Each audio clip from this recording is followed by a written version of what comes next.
Yan, ngayong gabi nga pala mga idol, mayroon akong dalawang sayote dito. Yan, babalatan ko pala to mga idol kasi lulutuin ko siya at ulam ko ngayon.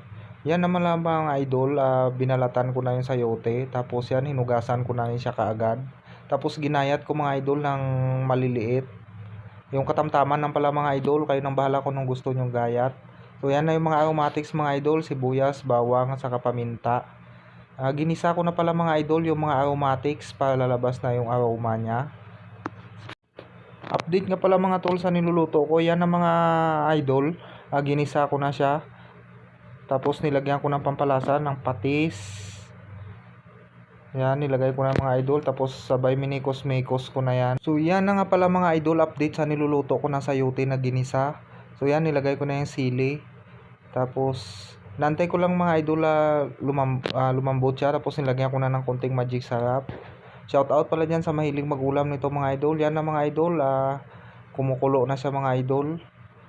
So yan na siya, malapit na pala ito maluto mga idol. Bali pinapakuluan ko lang siya. So hanggang dito na lang. Thank you for watching. Bye bye.